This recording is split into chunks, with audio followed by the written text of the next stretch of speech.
très photosensible et la lumière fait quelques dégâts dans mon cerveau déjà fatigué. Je voudrais rapidement récapituler ce qui vient de se dire dans la dernière session à laquelle vous avez tous participé, donc je vais être brève.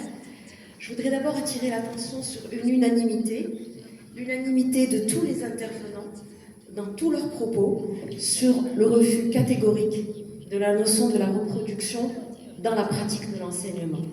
Il ne s'agit pas de reproduire, il ne s'agit pas de mimétisme. Ce mimétisme se manifestant, selon les propos du professeur Mahmoud Childi, par exemple, sous la forme extrême de l'adhésion bête et brutale à la pratique du maître enseignant, à sa doctrine. Le professeur Yousfi, pour sa part, évoque des recettes magiques à appliquer, à mettre en œuvre, et réfute ça de manière assez claire. Si le professeur Jeff nous a, à travers son approche comparative, a évoqué certains modèles qui viennent d'autres horizons, d'autres aires géographiques, territoriales et culturelles, la Scandinavie, Londres, la Russie, etc., ce n'était pas tant pour nous imposer des modèles autres, mais pour nous permettre de voir par nous-mêmes ce qui se passe dans ces aires géographiques, peut-être pour nous enrichir, peut-être pour comparer, peut-être pour nous en inspirer, mais toujours avec une distance critique indispensable qui fait obstacle au mimétisme simple. La deuxième notion qui m'a semblé transversale dans tout ce qui s'est dit, c'est cette dichotomie entre technicité d'un côté et créativité de l'autre. Ce n'est pas quelque chose de nouveau, c'est quelque chose même de fondamental, de très ancien, qu'on retrouve chez Platon, avec le génie inné, l'inspiration divine, et son alter ego, Aristote, sur cette question qui lui parle de technicité, de savoir-faire artisanal, de quelque chose de plus rationnel. Donc il est évident que dans la pratique d'enseignement dont nous parlons aujourd'hui, ces deux aspects sont là, ils concourent tous les deux à créer, entre guillemets, le metteur en scène ou l'écrivain dont on parle depuis tout à l'heure. Je voudrais peut-être commencer rapidement la synthèse par parler d'une première notion, celle de la figure tutélaire de l'enseignant. Au point, on s'est posé des questions là-dessus, au point que le professeur Elessam Yousfi s'est demandé si oui ou non on pouvait enseigner dans ce domaine-là. Alors, il semblerait que cette figure tutélaire doive évoluer de celle du maître dont on a parlé tout à l'heure, que le professeur Bedri a évoqué comme celle du maître incontesté, incontestable, détenteur de savoir, et qui est là dans une position de force, à celle beaucoup plus délicate, beaucoup plus complexe du passeur, celui qui va transmettre un savoir, bien sûr, mais surtout, son expérience et sa vision du monde, teintée de sa subjectivité. Cette notion de passeur est extrêmement importante parce qu'il y a dedans de la transmission d'un héritage, d'un savoir, mais il y a aussi dedans ce recul qui fait qu'on n'est pas dans l'application d'un modèle qu'on détient et qu'on veut fournir aux autres. Le deuxième point qui m'a semblé très important, c'est celui que Mahmoud a appelé la pratique réflexive. Il s'agit, dans l'enseignement que nous produisons, de réfléchir à ce que nous faisons et de donner à réfléchir à ceux auxquels on enseigne. C'est très très important que cette posture de l'enseignant, comme dirait Elessam Yousfi, soit celle-là, c'est-à-dire celle qui va partir de l'expérimentation pour arriver à la compréhension. Elessam disait faire pour comprendre et non pas comprendre pour faire.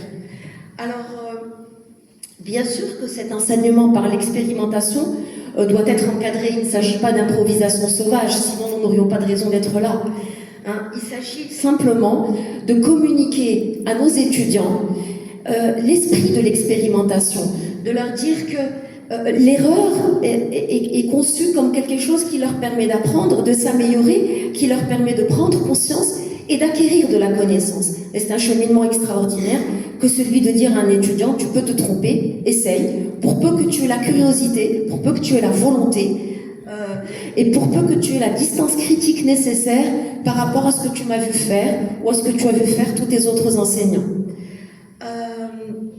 En fait, on va le pousser à développer son propre imaginaire, celui qui va lui permettre de grandir et de ne plus être notre étudiant. L'enseignant devient un accompagnant dans la phase, sa place dans le processus d'enseignement, et ça m'a insisté tout à l'heure en disant 3 fois le mot accoucheur. Donc il s'agit d'une véritable maïeutique où on fait émerger, à travers notre enseignement, on doit faire émerger des questionnements, des réponses, et où l'enseignant doit être garant du passage du concept à l'expérimentation réussie. Le troisième point, et en faisant ça, on va s'inscrire dans un paradigme vertueux, un paradigme original qui va être le nôtre, qui va être ancré dans notre identité, dans notre culture, dans notre ancrage, qui va avoir un ancrage civilisationnel, mais qui est ouvert à l'universalisme. C'est très important cette notion d'ouverture à l'universalisme. Et peut-être même au transhumanisme, selon ce que nous expliquait tout à l'heure Pauline, cette question est absolument essentielle. Alors, il n'y a plus que... si on a bien écouté hier le professeur Omar Fertet, il a expliqué que l'une des spécificités du metteur en scène marocain, ou de la relation entre le metteur en scène et l'écrivain, c'est qu'il n'y avait pas de hiérarchie. Et ça peut être quelque chose de fondamental dans notre paradigme, celui qui est à venir, où il n'est pas question d'avoir une hiérarchie entre les deux, où ils collaborent tous ensemble pour la production du sens à un moment donné. Il s'agit donc que nous soyons des pédagogues émancipateurs et non pas des pédagogues castrateurs. Troisième point, et je vais aller très vite, c'est la question essentielle de la formalisation, de la documentation, de la trace écrite, de la réflexion qu'on va avoir sur ce qu'on fait et comment on la reformule, de manière à pouvoir produire un discours sur notre enseignement et ses pratiques, et puis ensuite de permettre de capitaliser sur cette réflexion qu'on a et qui va permettre ainsi de sédimenter et d'offrir à ceux qui viennent une réflexion qui a été la nôtre à un moment donné, au moment par exemple où nous voulions monter ces 2 masters.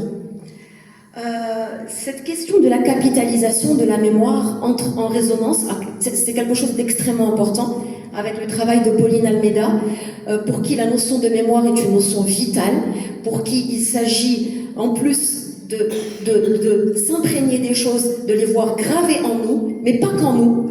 La mémoire de l'eau, la mémoire des lieux, la mémoire des espaces, tout ceci contribue à la création de ce qu'elle refuse d'appeler une représentation, puisque c'est à chaque fois une présentation nouvelle. Et cette idée, elle est fabuleuse, parce que c'est quelque chose de nouveau à chaque fois, et c'est une renaissance, c'est une réactivation, comme a dit tout à l'heure quelqu'un, de cette fameuse mémoire transhumaine. Je finirai par la chose peut-être la plus désagréable, mais avec une note d'espoir. C'est cette question des conditions matérielles, financières, celle des ressources humaines, celle de la production de normes par le système de soutien. Et tout à l'heure, professeur Spillet a insisté avec beaucoup d'humour sur 1 heure, 4 personnages, un espace, un temps, etc. Sinon, on ne peut pas espérer avoir le soutien des institutions en charge. Donc je pense qu'il y a une réflexion stratégique à faire pour que ces outils, ces processus de soutien permettent au théâtre d'être ce qu'il doit être, et non pas d'être une production normée qui répond à un marché, qui répond, comme l'a expliqué tout à l'heure le professeur en présence avec nous, le professeur Spillet, simplement à une industrie productrice de certaines choses, sans originalité, sans créativité et sans avancement malheureusement. Donc voilà, je pense que reprendre et réfléchir cette stratégie va permettre, de manière ambitieuse, va permettre d'accompagner cet élan que nous constatons tous aujourd'hui et que nous appelons de nos voeux. Merci beaucoup de m'avoir écouté.